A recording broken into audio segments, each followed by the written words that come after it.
Okay, so phase number one is the most important phase to me because the level of preparedness that a buyer has, I believe, really determines how smoothly a real estate transaction could go.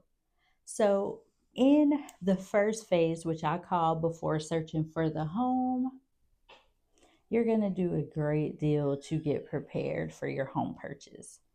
First thing I recommend is determine your budget. A good way to measure that is if you pay rent now. If you're paying $1,900 a month in rent, how are you doing with that? If you're doing really well and you have a ton of money left over, maybe you could go a little higher for a mortgage. But if you're scraping, you might want to try to find a mortgage or get a mortgage that is a little less. So determine your budget first. Another thing I think is important is optimizing your savings and your funds. When you buy a home, you will spend a good amount of money. If you have a certain loan, you may have a down payment, you will have a you will have closing costs, which is usually about 3% of the cost of your home. It could be more than 3%. Um, you will have inspections, so you will spend a good amount of money.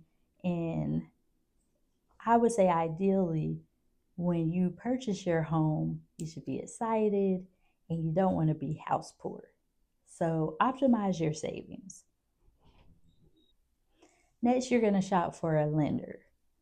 There is a list of questions I will typically send to a buyer if they have not yet selected a lender, but it's important to ask questions. Do you offer incentives to first time home buyers? How responsive are you? What's the best way to get in touch with you? It is important to have a lender that's responsive, that you don't have to wait 2, 3 days to hear back from, because there will be a time where we need that lender, and a good lender can work wonders. A lender that is not so great can really, really make some things, just hiccup. So choosing your lender, the right lender, is an important step in this phase. Okay, so once you've selected your lender, of course, you're going to apply for a mortgage loan.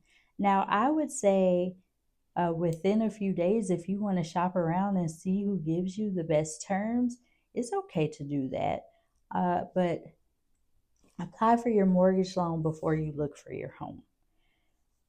I will say there are a good amount of reasons why, but you do not want to be looking at homes, falling in love with homes, and then find out that you don't qualify for those homes, or you don't want to be, settling. Some people settle and they find out that they can afford more home than they think.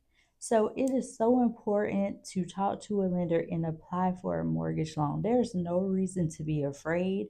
The worst they can tell you is you're not ready yet. And a really good lender is going to tell you, hey, if you follow this plan, we can have you ready in 6 months or 12 months or 18 months. A really good lender is not only going to tell you no, they're going to tell you how you can be ready by a certain date. So it's not that scary, right? So, another thing that you want to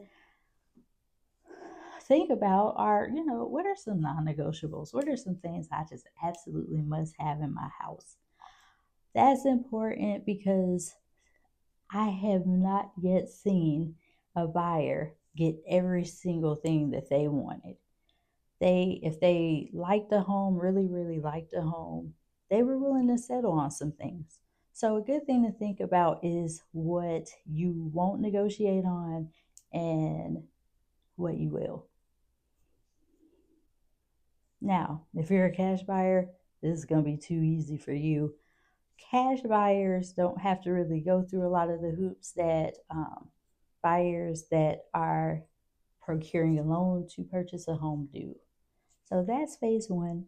I think that was pretty breezy. So I'll see you for phase two.